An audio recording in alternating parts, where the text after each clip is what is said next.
तो संभाजी राजे की पत्नी का नाम था येसुबाई। और येसुबाई की गाथा भी बहुत मतलब रोंगटे खड़े करने वाली है। ये बहुत कम लोगों को पता है कि येसुबाई जो थी संभाजी राजे के चले जाने के बाद, मतलब जो संभाजी राजे को बंदी बनाया गया, फिर उनको टॉर्चर किया गया, इतने 16 दिन तक उनको टॉर्चर किया गया है, 16-17 दिन तक। और टॉर्चर भी एकदम मतलब हम और आप नहीं सोच सकते, इतना टॉर्चर किया गया है। उसके बाद क्योंकि वो धर्म परिवर्तन नहीं मान रहे थे, धर्म परिवर्तन नहीं कर रहे थे, और मराठा साम्राज्य का पूरा दौलत उन्हें औरंगजेब को चाहिए था, वो भी वो नहीं मान रहे थे। तो उनको जो टॉर्चर किया गया है वो हम मतलब बात भी नहीं कर सकते और हम सोच भी नहीं सकते। तो संभाजी राजे के जाने के बाद जो रायगढ़ फोर्ट था, रायगढ़ फोर्ट पे येसुबाई और उनका 6-7 साल का बेटा और शाहू महाराज और राजाराम महाराज थे, जो राजाराम महाराज जो शिवाजी महाराज के दूसरे बेटे थे। तो जैसे ही पता चला कि संभाजी राजे नहीं रहे, उसके बाद रायगढ़ फोर्ट को औरंगजेब की सेना ने पूरा घेर लिया था नीचे से।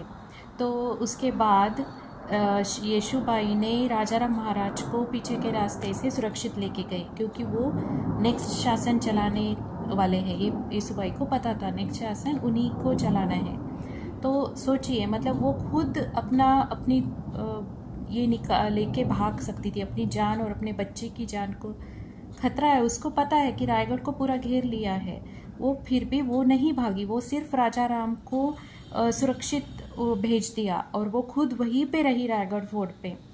और उसको पता था कि ये कितने दिन तक चलेगा, फिर भी वो 7-8 महीने तक उसने लड़ाई लड़ी है और रायगढ़ फोर्ट को बचा के रखा है 7-8 महीने तक।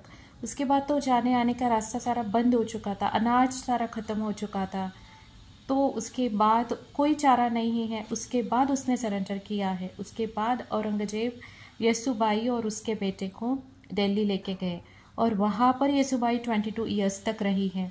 तो 20-22 साल आप सोच सकते हो कि औरंगजेब ने कितना, उसको भी कितना टॉर्चर किया होगा। तो ये थी येसुबाई की कहानी। ये भी औरंगजेब तो इतना क्रूर था कि वो उसने अपने खुद के पिता को छोड़ा है, खुद के भाई को छोड़ा है।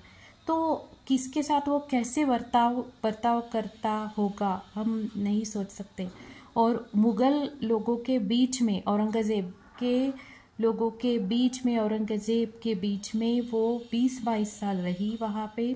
उसके बाद जब पेशवे मतलब मराठा स्ट्रांग बने, उसके बाद जब पेशवे के टाइम फिर वो उसको रिहा किया गया 1719 में।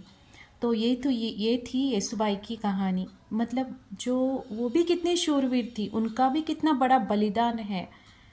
तो ये जो छावा फिल्म जो है, ये 3 घंटे की फिल्म है, लेकिन सबने छावा जो एक किताब है वो पढ़नी चाहिए, क्योंकि उसमें ये सब पूरा दिया गया है संभाजी के बारे में। तो अब के लिए इतना ही, इसके बाद फिर से मिलते हैं एक दूसरे वीडियो में। तब तक के लिए बाय बाय।